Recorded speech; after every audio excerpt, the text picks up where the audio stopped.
Good morning all friends. मेरे legal advice by Sheikh Javed Mohammad advocate channel पर आपका स्वागत है। तलाक पर सुप्रीम कोर्ट का फैसला क्या है?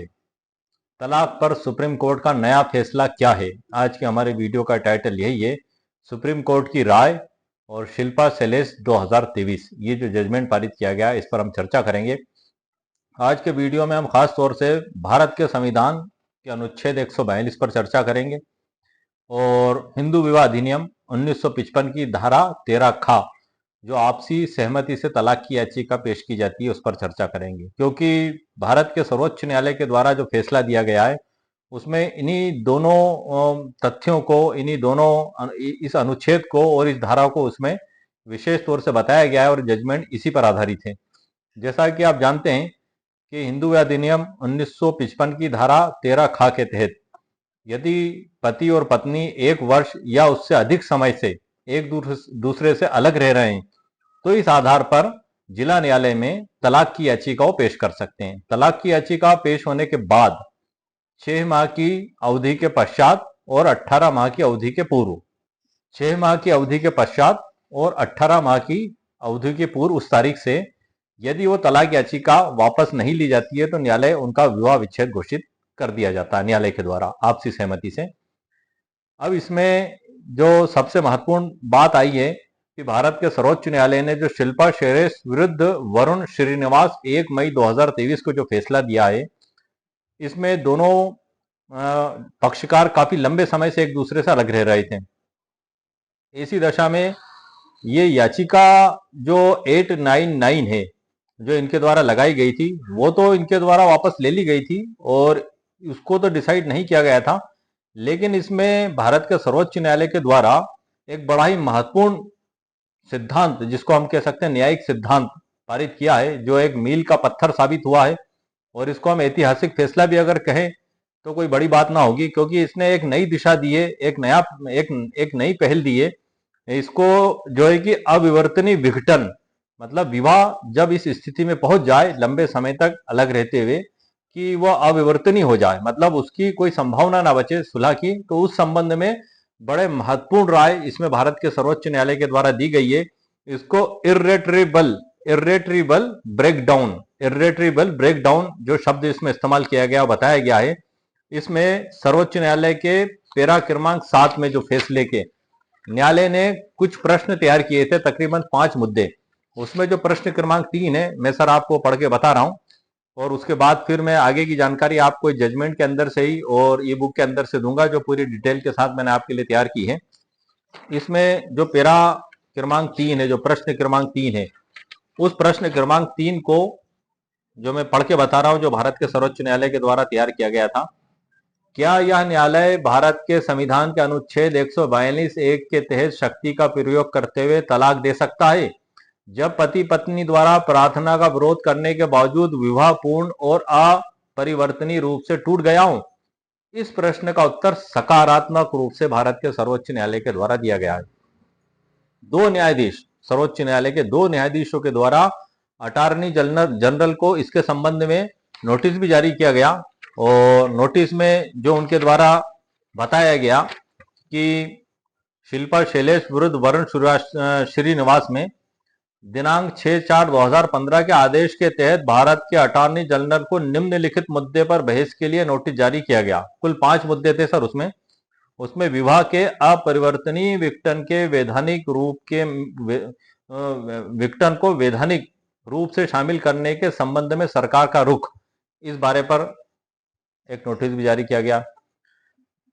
अभी सर बुक में हिंदू विवाह अधिनियम है, इसमें जो धारा 13 खा है पारस्परिक सहमति से विवाह विच्छेद, जो मैंने अभी आपको पढ़ के भी बताई थी कि इस अधिनियम के उपबंधों के अधीन रहते हुए विवाह के दोनों पक्षकार मिलकर विवाह विच्छेद की डिक्री द्वारा विवाह के विघटन के लिए अर्जी चाहे ऐसा विवाह विवाह विधि संशोधन अधिनियम 1976 के पूर्व या पश्चात हुआ है, जिन्हें जिला न्यायालय में इस आधार पर पेश कर सकेंगे कि वे 1 वर्ष या उससे अधिक समय से अलग अलग रह रहे हैं और वे एक साथ नहीं रह सके तथा वे इस बात के लिए परस्पर सहमत हो गए हैं कि विवाह का विघटन कर दिया जाए। उपधारा 2 में निर्दिष्ट अर्जी के पेश किए जाने की तारीख से 6 मास के पश्चात और 6 मास की तारीख के 18 मास के पूर्व दोनों पक्षकारों द्वारा किए गए प्रस्ताव पर यदि इस बीच अर्जी वापस नहीं ले ली गई है, वापस ले ली जाती है तो एक अलग कंडीशन हो जाएगी, यदि वापस नहीं ली गई है तो अपना यह समाधान कर लेने पर कि विवाह अनुष्ठापित हुआ है, और यदि अर्जी में किए गए प्रकथन सही है, यह घोषणा करते हुए विवाह विच्छेद की डिक्री पारित करेगा कि विवाह डिक्री को तारीख से विकृत हो जाएगा। तो इस बुक में तो वही लिखा हुआ है और वही नियम फॉलो है, लेकिन ये जो भारत के सर्वोच्च न्यायालय के द्वारा इस फैसले में 1 मई 2023 को जो बताया गया है, जिसको आप कह सकते हैं कि इसने एक नई दिशा दे दी कानून को, कि उनके द्वारा इस बारे में सकारात्मक राय दी गई है कि हाँ, उस विवाह को विकृत किया जा सकता है। ऐसी कंडीशन यदि है कि उनमें लंबे समय से दूरी है और संभव ही नहीं है उनका, तो इसी के संबंध में सर मैं आपको भारत का सर्वोच्च न्यायालय की जो शक्तियां हैं अनुच्छेद 142 में जो दी गई हैं, वो भी हमारे आज के वीडियो के टाइटल से संबंधित है, तो मैं उसको भी सर एक बार आपको पढ़ के बता देता हूं।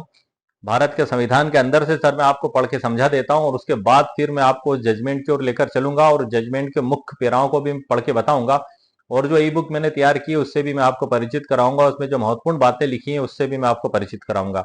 ये हमारे सभी वीडियो के टाइटल से ही संबंधित चीजें हैं। तो मैं जजमेंट के बारे में सर आपको इसमें ये बताया गया है, उच्चतम न्यायालय की डिक्रियों और आदेशों का प्रवर्तन और प्रकटीकरण आदि के बारे में आदेश, इसमें सर ये बताया गया है।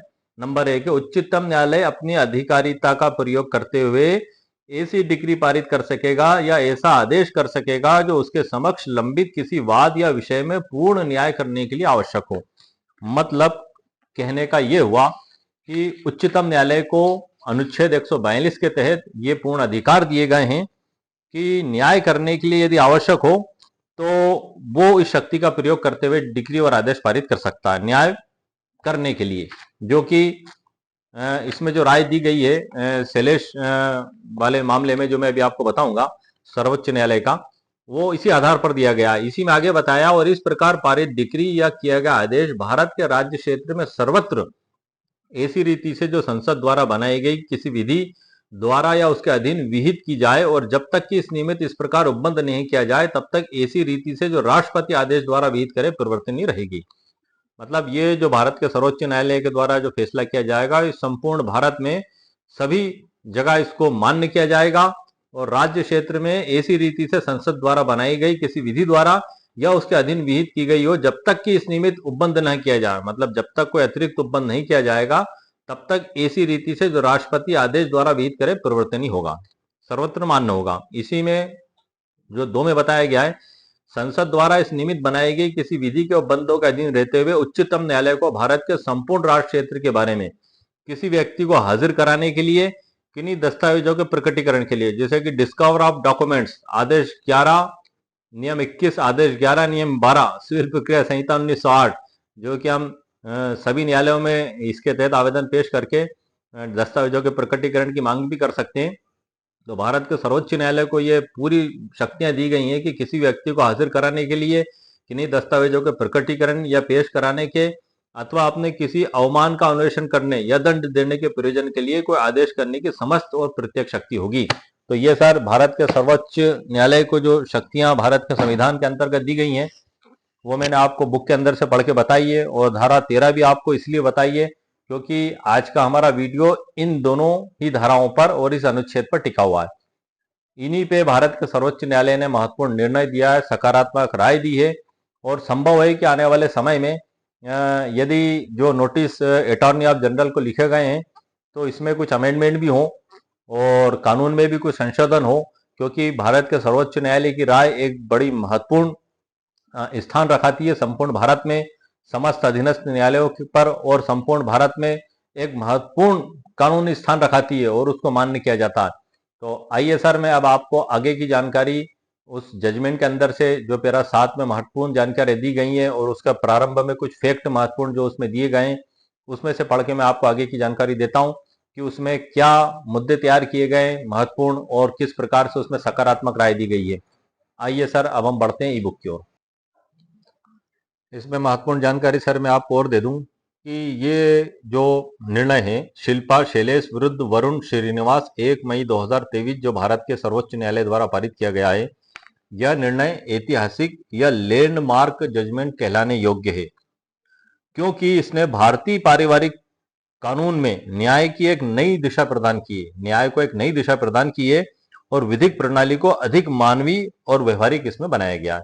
तो इसको सर एक लैंडमार्क जजमेंट भी कहा जाए और ऐतिहासिक फैसला भी कहा जाए तो ये काफी इसको ये कहलाने योग्य है सर। मतलब इसमें एक नई दिशा जो प्रदान इसमें की गई है। तो इस प्रकार से अब इसमें मैं आपको सर आगे की जानकारी ई बुक के अंदर से प्रदान करता हूँ। आइए सर, जैसा कि सर आप देख रहे हैं फैसला तो ये 2023 का है, लेकिन इसका रेफरेंस कई जगह दिया जा रहा है, इसलिए 2025 में इस फैसले को जो है कि काफी प्रमुख स्थान दिया गया है कई जगह जजमेंटों में भी।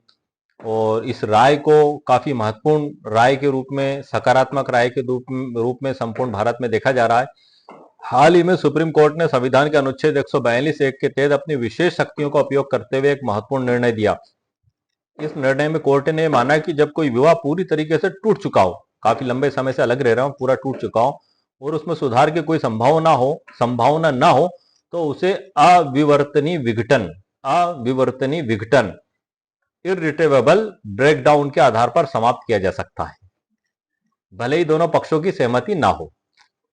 इस निर्णय में कोर्ट ने स्पष्ट किया कि विवाह को समाप्त करने के लिए निम्नलिखित कारकों पर विचार करना चाहिए। नंबर 1 है पक्षकारों के बीच सहवास की अवधि और अंतिम सहवास की तिथि। नंबर 2 है पक्षों के बीच में अलगाव की अवधि। नंबर 3 है एक दूसरे और उनके परिवार के खिलाफ लगाए गए आरोपी की प्रकृति और गंभीरता। नंबर 4 है मामले में की गई मध्यस्थता या सुलह के प्रयासों की संख्या और परिणाम। नंबर 5 है मामले के कानूनी इतिहास और पारिवारिक संबंधों पर उसका क्या प्रभाव पड़ा। ये इसमें न्यायालय को देखना होगा। इस निर्णय में कोर्ट ने माना कि जब विवाह पूरी तरीके से असफल और भावनात्मक रूप से मृत और सुधार से परे हो जाए तो अनुच्छेद 142 के तहत तलाक दिया जा सकता है। ये भारत के सर्वोच्च न्यायालय के द्वारा इस फैसले में ये सकारात्मक राय दी गई है। इस निर्णय का प्रभाव यह है कि जब सुप्रीम कोर्ट 142 के तहत ऐसे मामले में भी तलाक दे सकता है जहां पूरी तरह से विवाह पूरी तरीके से टूट चुका हो, भले ही दोनों पक्ष सहमत ना हो, या उन मामलों में विशेष रूप से महत्वपूर्ण है जब लंबे समय से अलगाव और कानूनी विवाद चल रहे हैं। 15-15 साल हो गए, 20-20 साल हो गए, 8-8 साल हो गए, 3-3 साल हो गए, 2-2 साल हो गए, ये सभी उसमें आ जाएगा। विवाह को जारी रखना दोनों के लिए कष्टदायक हो। इस निर्णय ने भारतीय वैवाहिक कानून में एक महत्वपूर्ण मिसाइल कायम की है, जिससे भविष्य में ऐसे मामलों में न्यायिक प्रक्रिया अधिक संवेदनशील और व्यवहारिक हो सकती है। इसमें जो भारत के सर्वोच्च न्यायालय का जो फैसला है 1 मई 2023 को शिल्पा शैलेश बनाम वरुण श्रीनिवास सुप्रीम कोर्ट ने तलाक से संबंधित ये इसमें मामला सुनाया। अब मैं सर आपको सीधे उस फैसले के कुछ महत्वपूर्ण बिंदुओं को बता देता हूँ। ये भारतीय कानून प्रणाली में एक मील का पत्थर है, बल्कि विवाह और पारिवारिक न्याय के क्षेत्र में भी नई दिशा दिखाने वाला है। इसका जो एक उदाहरण है सर, मैं आपको उदाहरण से भी समझा देता हूँ। उदाहरण मान लीजिए कि एक पति और पत्नी 10 साल से एक दूसरे से अलग रहते हैं। ये एक उदाहरण मैंने तैयार किया है सर आपको समझाने के लिए। और उनमें कोई संवाद या समझौता नहीं होता। दोनों के बीच कई बार सुलह के प्रयास किए गए, लेकिन हर बार असफल रहे। अब पत्नी या मानने को तैयार नहीं है कि उनका रिश्ता पूरी तरीके से खत्म हो चुका है, जबकि पति का मानना है कि उनके बीच कोई समझौता संभव नहीं है। ऐसे में कोर्ट को यह तय करना होता है कि क्या इस रिश्ते को कानूनी तौर पर समाप्त किया जाए या दोनों के बीच प्रयास किए जाएं। यहां पर सुप्रीम कोर्ट ने अनुच्छेद 142 के तहत तलाक देने का निर्णय लिया, क्योंकि कानूनी प्रक्रिया के तहत कोई समाधान नहीं निकला था और पति की ओर से यह तर्क प्रस्तुत किया गया था कि उनका रिश्ता पूरा तरह से समाप्त हो चुका है। कोर्ट ने इस तर्क को स्वीकार करते हुए फैसला सुनाया कि अब इस रिश्ते में सुधार की कोई संभावना नहीं और न्याय के हित में तलाक दिया जाए। ये एक उदाहरण के तौर पर सर मैंने आपको बताया है, जो कि सर्वोच्च न्यायालय ने उस फैसले में अपनी राय दी है। अब मैं सीधा सर फैसले पे आपको लेके चलता हूं।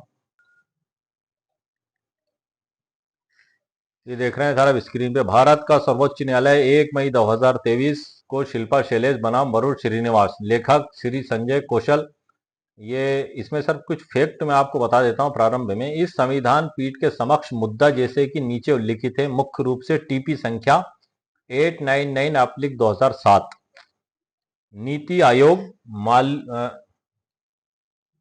नीति मालवी बनाम राकेश मालवी में पारित दिनांक 12/5/2010 के आदेश से उत्पन्न हुआ, जिसमें 2 न्यायाधीशों के पीठ ने अंजना किशोर बनाम पुनीत किशोर और मनीष गोयल बनाम रोहिणी गोयल में व्यक्त दृष्टिकोण पर संदेह दिया था। उसके बाद ही यह मामला सर आगे बढ़ा।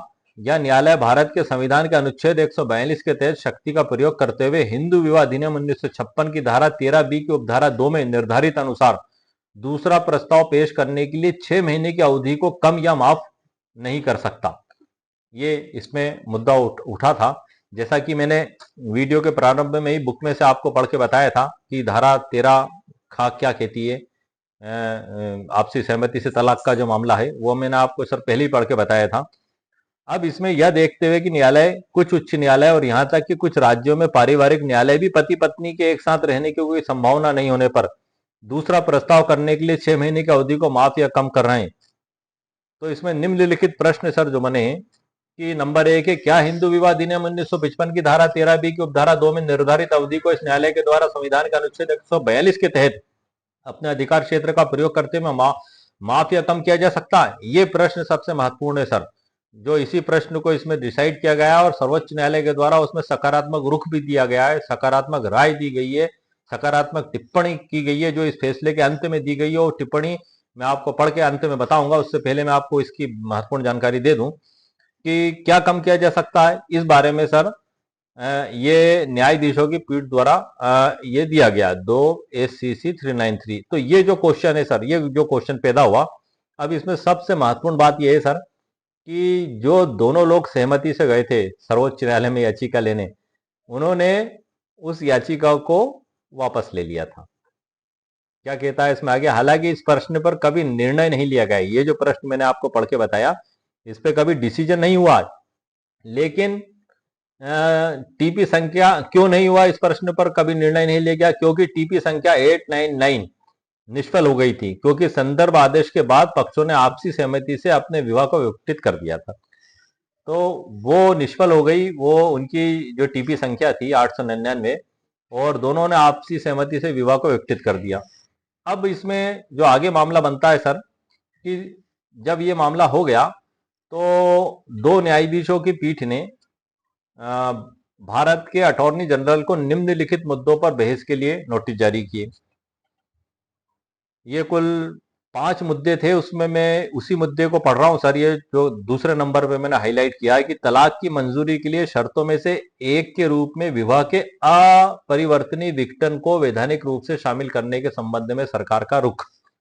ये जो अटॉर्नी जनरल को जो नोटिस दिए गए थे 2 न्यायाधीशों की ओर से, शिल्पा शैलेश बनाम वरुण श्रीनिवास के मामले में, तो उसमें कुछ और भी मुद्दे थे सर। मैं 1-2 मुद्दे और पढ़ के बता देता हूं आपको कि नंबर 1 में जो मुद्दा था उनका कि भारत के संविधान का अनुच्छेद 142 के तहत इस न्यायालय की शक्ति का दायरा और सीमा जहां तक हिंदू विवाह अधिनियम 1955 की धारा 13B के तहत नोटिस की अवधि को समाप्त करने का संबंध है, एक ये भी था। दूसरा जो मैंने आपको पढ़ के बताया अभी वो था।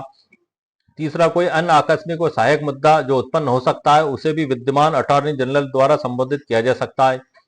और इसी के अलावा ये कुल 5 मुद्दे थे। अब मैं इसमें आगे बढ़ के सर आपको बताता हूं कि उपयुक्त मामलों में माननीय न्यायालय के निर्णयों के मद्देनजर माननीय न्यायालय का यह दृष्टिकोण, सबसे महत्वपूर्ण बात है कि विवाह के अपरिवर्तनीय विघटन के आधार पर तलाक दिया जा सकता है, भले ही विधानमंडल द्वारा ऐसा कोई आधार ना माना जा रहा हो, संविधान पीठ द्वारा विचार किए जाने की आवश्यकता हो सकती है।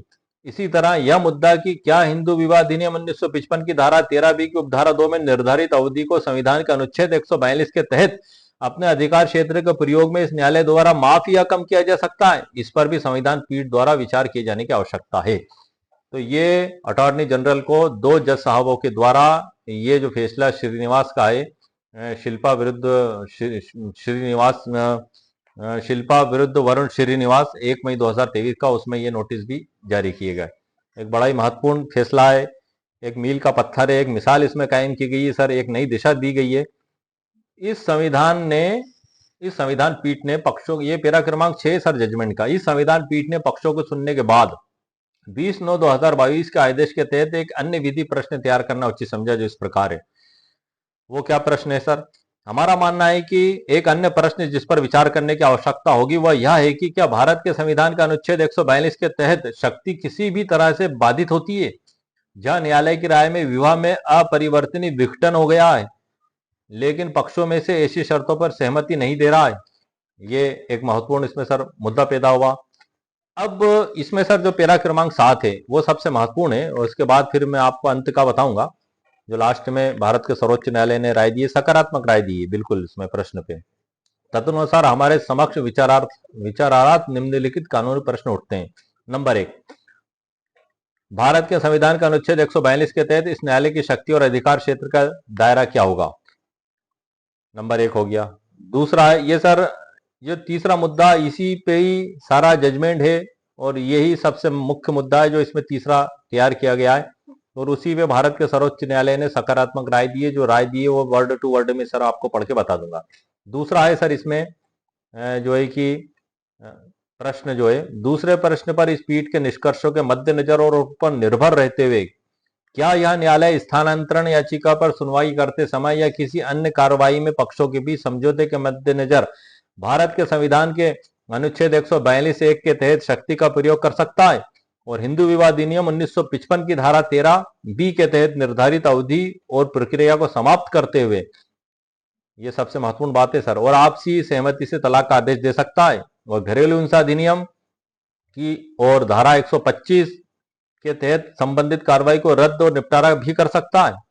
और इसी के अलावा 498 दंड संहिता आदि पर भी आपराधिक अभियोजन। यदि इस प्रश्न का उत्तर सकारात्मक है तो किन मामलों में और किन परिस्थितियों में इस न्यायालय को भारत के संविधान के अनुच्छेद 142 के तहत अधिकारिता का प्रयोग करना चाहिए, यह एक सहायक मुद्दा है जिस पर निर्णय लिया जाना चाहिए। ये दूसरा प्रश्न है। तीसरा प्रश्न सर जो सबसे महत्वपूर्ण प्रश्न है, मैं आपको पढ़ने जा रहा हूं, आप उसको ध्यान से सुनिएगा। तीसरा मुद्दा जो काफी महत्वपूर्ण है यह है कि क्या यह न्यायालय भारत के संविधान के अनुच्छेद 142(1) के तहत शक्ति का प्रयोग करते हुए तलाक दे सकता है? ये ही प्रश्न सर इस फैसले में डिसाइड किया गया भारत के सर्वोच्च न्यायालय के द्वारा, और बड़ा ही महत्वपूर्ण प्रश्न है। जब दूसरे पति या पत्नी द्वारा प्रार्थना का विरोध करने के बावजूद विवाह पूरी तरह से और अपरिवर्तनीय रूप से टूट गया है। अब मैं सर आखिरी में चलता हूं, जो इस प्रश्न को जो भारत के सर्वोच्च न्यायालय के द्वारा डिसाइड किया गया है, क्या यह न्यायालय भारत के संविधान के अनुच्छेद 142(1) के तहत शक्ति का प्रयोग करते हुए तलाक दे सकता है जब अन्य पति पत्नी द्वारा प्रार्थना का विरोध करने के बावजूद विवाह पूर्ण और अपरिवर्तनीय रूप से टूट गया हो? अब सर ये जो भारत के सर्वोच्च न्यायालय ने इसमें जो जजमेंट में लिखा हुआ है वही सब कुछ है जो मैं आपको पढ़ के बता रहा हूं। इस प्रश्न का उत्तर भी सकारात्मक रूप से दिया गया, अन्य बातों के साथ साथ यह मानते हुए कि इस न्यायालय को भारत के संविधान के अनुच्छेद 142(1) के तहत शक्ति का प्रयोग करते हुए विवाह के अपरिवर्तनीय विघटन के आधार पर विवाह को भंग करने का विवेकाधिकार है। इस विवेकाधीन शक्ति का प्रयोग पक्षों को पूर्ण न्याय प्रदान करने के लिए किया जाना है जिसमें यह न्यायालय संतुष्ट है। स्थापित तथ्य दर्शाते हैं कि विवाह पूरी तरह से विफल हो गया है और इस बात की कोई संभावना नहीं है कि पक्ष एक साथ रहें और औपचारिक कानूनी संबंधों को जारी रखना अनुचित है। न्यायालय को एक न्याय संगत न्यायालय के रूप में उन परिस्थितियों और पृष्ठभूमि को संतुलित करना आवश्यक है जिसमें विघटन का विरोध करने वाला पक्ष रखा गया है। तो इस प्रकार से ये इसमें भारत के सर्वोच्च न्यायालय के द्वारा ये बताया गया है भारत के संविधान के अनुच्छेद 142 के तहत शक्तियों का उपयोग करते हुए कि अपरिवर्तनीय विघटन मतलब ऐसा विवाह जिसमें कोई गुंजाइश ही ना बची हो, तो सर्वोच्च न्यायालय को इसमें पूर्ण अधिकारिता है कि वो ऐसे विवाह को विघटित कर सकें। बुक में सर अभी वही पुराने कानून लिखे हुए हैं, अटॉर्नी जनरल को नोटिस जारी कर दिए गए हैं। हो सकता है आने वाले समय में इसमें अमेंडमेंट हो जाए और संशोधित कानून सामने आ जाए, लेकिन अभी फिलहाल बुक में जो कानून लिखा हुआ है वही कानून सर जो है कि अदालतों में उसी कानून के तहत कार्रवाइयां की जा रही हैं। लेकिन रेफरेंस दिया जा सकता है कोर्ट में, जज साहब को बताया जा सकता है, निवेदन किया जा सकता है। ये जो फैसला है कि भारत के सर्वोच्च न्यायालय शिल्पा शैलेश विरुद्ध वरुण श्रीनिवास 1 मई 2023 का अपरिवर्तनीय विघटन के आधार पर कि यदि कोई दो पक्ष आपसी सहमति से तलाक चाहते हैं और याचिका लेकर जज साहब के समक्ष प्रस्तुत करते हैं याचिका, तो वो निवेदन कर सकते हैं। हालांकि जो कानून में जो लिखा हुआ है जज साहब तो उसी हिसाब से चलेंगे, लेकिन भारत के सर्वोच्च न्यायालय का एक रुख है, एक राय है भारत के सर्वोच्च न्यायालय की, तो उसके आधार पर निवेदन जरूर किया जा सकता है। और आगे ये न्यायालय का विवेकाधिकार है क्योंकि वो भी जज साहब अधीनस्थ न्यायालय, उनकी जगह सभी न्यायाधीश अपनी जगह सही है, क्योंकि बुक में तो कानून वही लिखा हुआ है कि 1 साल या उससे अधिक अवधि से अलग रह रहे हों तब आपसी सहमति से जिला न्यायालय के समक्ष वो याचिका पेश कर सकते हैं, तो 6 माह की अवधि के पश्चात या 18 माह की अवधि के पूर्व। यदि वह याचिका वापस नहीं ली गई तो विवाह विघटन पारित कर दिया जाएगा। लेकिन यदि उसमें से एक पक्ष असहमत है, वो विरोध कर रहा है और लंबे समय से वो अलग रह रहे हैं, तब क्या स्थिति बनेगी? तो इसी के लिए सर ये एक ऐतिहासिक फैसला, इसको हम कह सकते हैं, एक मील का पत्थर कह सकते हैं कि पर्दा गिरा दिया जाए। उसमें भारत के सर्वोच्च न्यायालय के द्वारा उसमें ये हिंदी जो ट्रांसलेशन है मैंने पढ़ी थी, उसमें लिखा हुआ है कि जब भावनात्मक रिश्ते ही ना बचे और कोई संभावना ही ना बची हो, तब ऐसी स्थिति में ऐसे विवाह को विघटित कर दिया जाना चाहिए। ये न्यायालय देखेगा उसमें। तो ये एक बड़ा ही महत्वपूर्ण फैसला है और इसमें सर ई बुक के अंदर मैंने बहुत कुछ आपके लिए तैयार करके रखा, उससे मैं परिचित भी करा देता हूँ। आइए सर, ये देख रहे हैं सर आप स्क्रीन पर, ये ई बुक है तलाक पर सुप्रीम कोर्ट का नया फैसला क्या है, सुप्रीम कोर्ट की राय, शिल्पा शैलेश केस 2023। इसकी जो विषय सूची है उसमें अध्याय 1 में सुप्रीम कोर्ट का ऐतिहासिक फैसला 2025 में इसका कई जगह उपयोग और रेफरेंस किया जा रहा है, इसलिए इसको मैंने 2025 लिखा है। अध्याय 2 में 2025 का तलाक का फैसला, केस का संक्षिप्त विवरण, इसको मैं सर 2023 ही कर देता हूं, वैसे यही ज्यादा बेहतर रहेगा, लेकिन इसको रेफरेंस के रूप में देखा जा रहा है सर सभी जगह। ये मैंने एक जगह इसको कर दिया और यहाँ भी सर मैंने इसको कर दिया, तो वो भी कर दिया मैंने। अध्याय 3 में संविधान का अनुच्छेद 142 का उपयोग, इसकी पूरी डिटेल मैंने आपको बुक के अंदर से पढ़ के बता दी है। और तलाक से जुड़े कानूनी पहलू और सुप्रीम कोर्ट का दृष्टिकोण, अध्याय 5 में तलाक के मामलों में आर्टिकल 142 की क्या भूमिका है ये बताया गया है। अध्याय 6 में 2025 के फैसले के बाद कानूनी स्थिति, ये सर 2023 का है, इसको मैंने 23 कर दिया है। 2023 के फैसले के बाद की कानूनी स्थिति, तलाक और पारिवारिक न्यायालय, केस और कानूनी आगामी बदलाव, ये अध्याय 8 में है। और अध्याय 9 में निष्कर्ष और फिर डिस्क्लेमर है, और उसके बाद प्रस्तावना है, उसके बाद ये अध्याय 1 चालू हुआ है जो मैंने आपको पढ़ के बताया था। और इसमें कुछ प्रारंभ में बता दूं सर, कोर्ट द्वारा निर्णय का महत्व।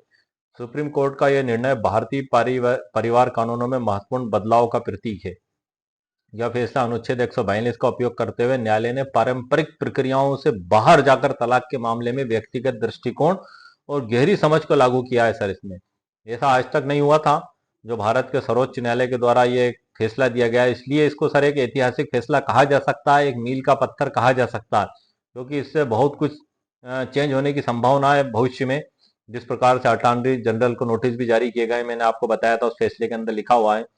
और गहरी समझ का लागू किया है। अनुच्छेद 142 के तहत कोर्ट के पास ऐसे मामलों में अंतिम न्याय देने की विशेष शक्ति होती है जहां सामान्य कानूनी प्रक्रियाओं से किसी कारणवश न्याय नहीं हो सकता है।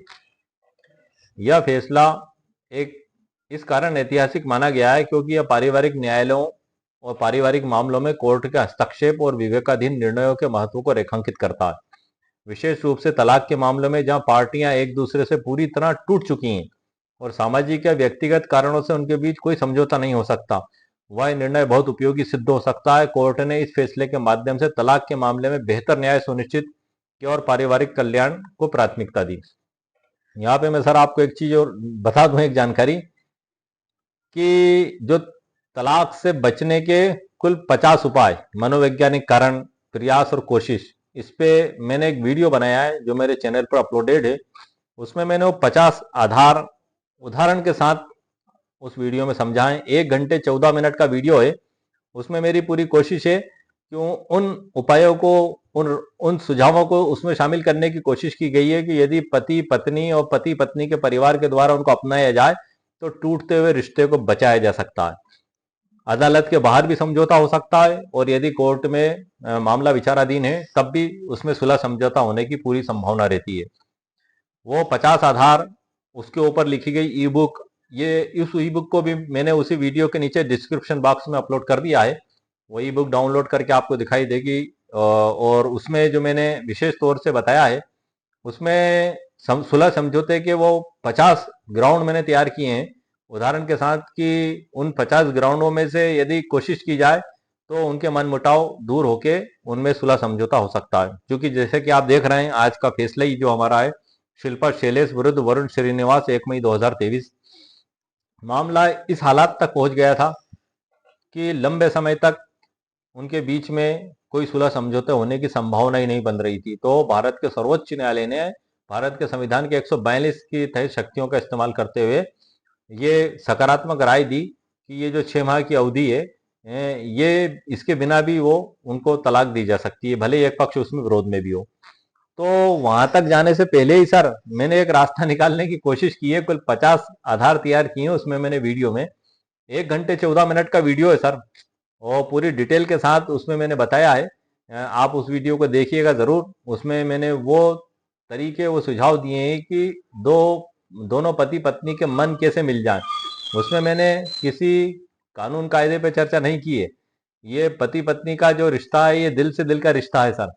और मैंने उसमें वो व्यवहारिक और मनोवैज्ञानिक सुझाव देने की कोशिश की है, जिससे दोनों के दिलों में एक दूसरे के लिए मोहब्बत पैदा हो और टूटते हुए रिश्ते को, उजड़ते हुए परिवार को बचाया जा सके। क्योंकि इसमें सबसे बड़ी गाज, सबसे बड़ा पहाड़ उस मासूम बच्चे पर गिरता है जो कहीं का नहीं रहता। यदि तलाक हो जाता है, पति ने कहीं और शादी कर ली, पत्नी ने कहीं और शादी कर ली, और उन्होंने दोनों ने बच्चों को एक्सेप्ट नहीं किया, तो वो बच्चा अनाथ हो जाता है सर। उसका पूरा बचपन मतलब मर जाता है, उसका पूरा जीवन नरकी हो जाता है। तो इसलिए बेहतर है कि एक तलाक जैसी गंभीर समस्या से बचा जा सके। इस गंभीर समस्या से बचने के लिए ही मैंने एक कोशिश की है, एक रास्ता निकाला है, एक मार्गदर्शन या एक सूचना आप मान लें, ये एक मेरा प्रयास है। ऐसा नहीं है कि मैंने वो उसमें जो लिख दिया और ई बुक में लिख दिया तो सब कुछ वही हो गया। ये तो सर सिर्फ एक कोशिश है, और उसके अलावा भी हजारों उदाहरण, तरीके और रास्ते भी हो सकते हैं। लेकिन जहां तक 50 रास्ते मैंने निकाले हैं कि पति पत्नी के बीच में उन उन ट्रिक्स को, उन टिप्स को, उन उन उनको अपनाया जाए तो संभव है कि उनके बीच में हो रहे झगड़े को खत्म किया जा सकता है। और सर्वोच्च न्यायालय तक भी जाने की आपको जरूरत नहीं पड़ेगी, कोर्ट तक भी आपको जाने की जरूरत नहीं पड़ेगी। यदि आप कोर्ट में चली भी गए तो वहां से भी राजीनामा हो जाएगा।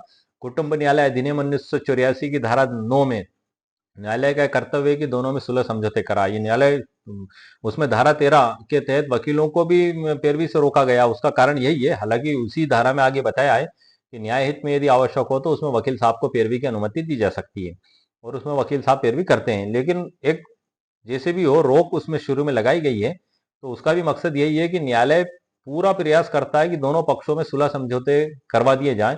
और जैसे ही मामला अदालत में पेश होता है याचिका धारा 13 की, तो न्यायालय को जैसे ही प्रतीत होता है सुलह समझौते की उसमें संभावना, तो वो मध्यस्थता, मीडिएशन के जरिए राजीनामे के लिए उसको लगाया जाता है, और दूसरे अधिकारी के पास जो विशेष तौर से नियुक्त किए गए काउंसलिंग के लिए, उनके पास भेजा जाता है। वो समझाते हैं। 3 बार तक सर उसमें राजीनामे की कोशिश की जाती है, और उसके बाद यदि राजीनामा संभव नहीं होता है, तब कहीं जाके प्रकरण को आगे बढ़ाया जाता है। उसमें किस प्रकार से कार्रवाई की जाएगी, क्या प्रावधान अपनाए जाएंगे, इस पे भी मैंने धारा 13 पर भी 2-3 वीडियो अपलोड किए हैं जो मेरे चैनल पर अपलोडेड हैं, आप उन्हें देख सकते हैं। लेकिन ये एक बड़ा ही ऐतिहासिक फैसला है, एक मील का पत्थर है, कि जब मामला इस हालात में हो गया कि एक पक्ष चाहता नहीं है तलाक, एक पक्ष चाहता है, ये दोनों पक्ष चाहते हैं और अदालत में पहुंच गए, और फिर उसमें विरोध उत्पन्न हो गया। अब क्या किया जाएगा? तो भारत के सर्वोच्च न्यायालय ने उसमें ये कहा है कि ऐसे अपरिवर्तनीय जो हालात हो जाते हैं, ऐसे अपरिवर्तनीय विघटन को, उसको तलाक की घोषणा के द्वारा, विवाह विच्छेद की घोषणा के द्वारा समाप्त किया जा सकता है। तो ये बड़ा ही महत्वपूर्ण फैसला है, बड़ा ही ऐतिहासिक फैसला है। इस फैसले को सर मैंने इस ई बुक के अंदर कॉपी पेस्ट भी कर दिया है, और अध्याय 6 में फैसले के बाद क्या कानूनी स्थिति होगी ये बताया गया है। ई बुक है सर, तकरीबन ये है 177 पेज की है ये, लेकिन जब ये पीडीएफ में तब्दील होगी तो कुछ पेज इसमें कम हो जाते हैं। तो डिस्क्लेमर भी सर मेरे द्वारा इसमें लिखी है, क्योंकि ये सब आप जो इसमें मेरे द्वारा ई बुक में पीडीएफ के लें सर, इसको पीडीएफ में जो जानकारी दी गई है, ये एक मार्गदर्शन और सूचना है। किसी भी प्रकार से इसको आप लागू करने से पहले, फॉलो करने से पहले, आप आपके विधि विशेषज्ञ, आपके वकील साहब से ज़रूर संपर्क करें, क्योंकि हर केस की परिस्थिति और हर केस के हालात और उसमें होने वाली घटनाएं अलग अलग होती हैं, और उन पर अलग अलग तरीके से कानून अप्लाई किया जाता है। ये मेरा एक अंधेरे से उजाले की ओर ले जाने का प्रयास है उन लोगों के लिए जो निराश हो चुके हैं, टूट चुके हैं, और उनको कोई रास्ता दिखाई नहीं दे रहा है। तो सर्वप्रथम तो आप वो मेरा वीडियो देखें सर, 1 घंटे 14 मिनट का, जिसमें मैंने 50 शादी टूटने से पहले 50 उपाय, आप उनको अपनाने की कोशिश करें। वो भी एक मार्गदर्शन एक सूचना है सर, कोई दावा नहीं है। ये एक प्रयास भर है कि दो घर उजड़ने से बच जाएं और उनमें आपस में दोबारा मोहब्बत पैदा हो जाए और वापस वो अच्छे से खुशहाल जीवन जीने लगें। एक कोशिश है, एक मार्गदर्शन है, ना कि दावा। ठीक है सर, आपको जो बेहतर लगे उन 50 उपायों में से आप अपनाने की कोशिश करें। हो सकता है आपको सफलता मिले, और यदि किसी को सफलता मिलती है, किसी का घर उजड़ने से बचता है, तो आप मुझे वीडियो में कमेंट्स करके ज़रूर बताएं। मुझे बड़ी प्रसन्नता होगी कि मैंने वो 50 उपाय जो तैयार किए हैं, शादी टूटने से बचने के, तलाक होने से बचने के, दो दिलों को मिलाने के जो उपाय तैयार किए हैं, उसमें आपको सफलता मिली, तो मेरा वीडियो बनाने का भी मकसद पूरा हो जाएगा। और यदि जब व्यक्ति अ, उनका परिवार बच जाता है, तो उनको ना तो सर्वोच्च न्यायालय तक जाने की जरूरत होगी, ना ही अनुच्छेद 142 के तहत, और ना ही उनको तलाक याचिका कोर्ट में दाखिल करना होगी। अनावश्यक खर्च और मनमुटाव और रंजिश और बच्चे के भविष्य की बर्बादी, इन सब से बचा जा सकेगा। तो इस प्रकार से सर, आज के वीडियो में मैंने जो आपको महत्वपूर्ण कानूनी जानकारी दी है, भारत के सर्वोच्च न्यायालय शिल्पा शैलेश विरुद्ध वरुण श्रीनिवास 1 मई 2023 के महत्वपूर्ण फैसले पे, जो कि मुख्यतः इस पॉइंट पर आधारित है। मैं वीडियो का समापन करने से पहले उस प्रश्न क्रमांक 3 को और पढ़ के बता देता हूं, जिसपे सर्वोच्च न्यायालय के द्वारा सकारात्मक निर्णय दिया गया है। क्या यह न्यायालय भारत के संविधान के अनुच्छेद 142 के तहत शक्ति का प्रयोग करते हुए तलाक दे सकता है, जब पति पत्नी द्वारा प्रार्थना का विरोध करने के बावजूद विवाह पूर्ण और अपरिवर्तनीय रूप से टूट गया हो? इसके भारत के सर्वोच्च न्यायालय ने इस प्रश्न का उत्तर सकारात्मक रूप में दिया है, जो मैंने आपको पूरा पढ़ के बता दिया है कि हाँ, ऐसा किया जा सकता है। तो सर, आज के वीडियो में मैंने आपको मुकम्मल कानूनी जानकारी दे दी है। ये जो ई बुक मैंने तैयार की है, उसको इसी वीडियो के नीचे डिस्क्रिप्शन बॉक्स में मैं इसको अपलोड कर दूंगा। ई बुक, उसके आगे डाउनलोड, उसके आगे लिंक आपको दिखाई देगी। जैसे ही आप उस पर क्लिक करेंगे तो बाई नाउ का ऑप्शन आएगा। इस पीडीएफ की कीमत, इस ई बुक की कीमत मात्र 199 रुपये मेरे द्वारा रखी गई है। यदि आपको आवश्यकता महसूस होती है, यदि आपको लगता है कि ई बुक आपके लिए उपयोगी है, तो आप इसको खरीद सकते हैं। इस वीडियो के अंदर, उस ई बुक के अंदर से ही मेरे द्वारा जानकारी आपको दी गई है, और जानकारी देने का भी मकसद यही है कि जो लोग मेरा वीडियो देख रहे हैं, तो उस ई बुक से परिचित हो जाएं, और यही ई बुक उनको पीडीएफ के रूप में प्राप्त होगी। जानकारी देने का, ई बुक के अंदर से खास तौर से बताने का, पढ़ के बताने का और उससे परिचित कराने का मेरा उद्देश्य और मकसद यही है कि आप स्वयं देख लें कि ये ई बुक है। अब आप जब पूरी ई बुक से परिचित हो गए, आपने देख लिया, समझ लिया कि इस ई बुक के अंदर क्या है, उसके बाद फिर आप डिसाइड करें कि क्या ये आपके लिए उपयोगी है। यदि आपको लगता उपयोगी है, तभी सर आप इसको परचेस करें। यदि मैं इसको नहीं बताता मेरे वीडियो के अंदर और आप उसको परचेस कर लेते, तब आप एक अनजान व्यक्ति की तरह उसको देखते। जैसे ही आप पीडीएफ खोलते तो आपके सामने वो फर्स्ट बार आती, और आप एक अनजान व्यक्ति की तरह उसको पढ़ते कि इसमें क्या क्या लिखा हुआ। लेकिन मैंने उससे पहले ही परिचित इसलिए करवाया है, ताकि आपकी ये अज्ञानता या जिसको क्या कह सकते हैं कि आपके उसको नहीं समझने वाली बात दूर हो जाए, आप समझ लें, उसके बाद सर परचेस करें। इसी प्रकार इसी लिंक के नीचे प्रॉब्लम सॉल्यूशन ई बुक स्टोर की लिंक दिखाई देगी। आप उस पर जैसे ही क्लिक करेंगे तो वहां से मेरे स्टोर पर पहुंच जाएंगे। वह मैंने 76 से ऊपर ई बुक अपलोड की हैं विभिन्न प्रॉब्लम के ऊपर। यदि आपको उसमें से आवश्यकता महसूस होती है, तो आप उस ई बुक को उसमें से परचेस कर सकते हैं। ई बुक की डिस्क्रिप्शन भी मैं उसमें लिखता हूँ सर। उसी जैसे ही आप बाय नाउ का ऑप्शन देखेंगे, उसके नीचे डिस्क्रिप्शन भी रहती है, यही जो मैंने आपको बताई है। आप वहां से उसको पढ़ लें। जिन लोगों ने मेरा वीडियो नहीं देखा है, तो डिस्क्रिप्शन भी पढ़ लें उसमें, और पढ़ने के बाद वो पूर्णतः संतुष्ट हों और उनको लगता है कि उनके लिए उपयोगी हो, ताकि उनको बाद में कोई शिकायत का मौका ना मिले मन के अंदर। जी हाँ सर, मैं आपको एक बात और बता दूं, मैं बता इसलिए रहा हूँ कि आप देख लें, भाल लें, सोच लें, समझ लें, और खरीदने के बाद आपके मन में ये ना लगे कि अरे ये हमारे काम की ना है। तो इसलिए मेरे द्वारा ये जानकारी दी गई है, और वीडियो भी सर एक मार्गदर्शन और सूचना के उद्देश्य से तैयार किया गया है, ताकि ये भारत के सर्वोच्च न्यायालय का तलाक पर नया फैसला क्या है, ये अक्सर क्यूरी का एक प्रश्न है, और अक्सर लोगों के मन में सवाल उठता है ये कि सर्वोच्च न्यायालय का फैसला क्या है। जैसा कि हमारे वीडियो का भी टाइटल है, तलाक पर सुप्रीम कोर्ट का नया फैसला क्या है, तो नया फैसला यही है सर। इसके बाद अभी तक कोई फैसला नहीं हुआ है, ये नया फैसला यही है। और ये अभी तक 2025 तक ये फैसला जो है कि देखा, सुना, समझा और पढ़ा जा रहा है। जब भी सवाल ये पैदा होता है कि तलाक का नया फैसला क्या है, तो वो फैसले में सर शिल्पा शैलेश विरुद्ध वरुण श्रीनिवास 1 मई 2023 का मामला भारत के सर्वोच्च न्यायालय का आता है। जो मैंने आपको पढ़कर पूरा बता दिया है, पूरी जानकारी भी आपको प्रदान कर दी है। ये एक बड़ा ही महत्वपूर्ण फैसला है और उसी फैसले को जो भारत के सर्वोच्च न्यायालय के द्वारा जो अनुच्छेद 142 के तहत राय दी गई है कि यदि अब परिवर्तनीय विवाह है तो उसको विघटित कर दिया जाना चाहिए, और भारत के सर्वोच्च न्यायालय को शक्ति भी प्राप्त है और इस फैसले में उन्होंने उस राय को भी व्यक्त किया है सकारात्मक रूप से। तो इस प्रकार से सर मैंने आज के वीडियो पे मुकम्मल कानूनी जानकारी आपको प्रदान कर दी है और उम्मीद है आपको मेरा वीडियो पसंद आया होगा। मेरे वीडियो को आप लाइक भी करें, शेयर भी करें और सब्सक्राइब भी करें। मेरे चैनल पर वसीयत से रिलेटेड तकरीबन 50 से ऊपर वीडियो अपलोड किए हैं, नोटिस से रिलेटेड तकरीबन 50 से ऊपर वीडियो अपलोड किए हैं, बीएनएस से ऊपर लगभग 50 से ऊपर वीडियो अपलोड किए हैं और अलग अलग टॉपिकों पर भी कई वीडियो मेरे द्वारा अपलोड किए गए हैं। मेरे व्यूअर्स के जो भी क्वेश्चन होते हैं, जहाँ तक मुझे समय मिलता है मैं उन पे वीडियो बनाने की, ई बुक बनाने की भी कोशिश करता हूँ, क्योंकि जो व्यूअर्स के जो सवाल हैं आप लोगों के, वही तो एक प्रॉब्लम है, उसके ही सॉल्यूशन अगर हो जाता है तो इससे खुशी की बात सर क्या होगी भला। मेरा वीडियो बनाने का भी मकसद सफल हो जाता है, क्योंकि ये मेरी एक कोशिश है, एक आप लोगों के लिए मार्गदर्शन, सूचना या अंधेरे से उजाले की ओर जाने की एक किरण आप मान लें। ये एक ई बुक और मेरा वीडियो इसी उद्देश्य से और इसी मकसद से तैयार किए जाते हैं। तो उम्मीद है सर आपको मेरा वीडियो पसंद आया है। एक बार फिर मेरे वीडियो को लाइक भी करें, शेयर भी करें, सब्सक्राइब भी करें। ओके, शुक्रिया, थैंक यू सर।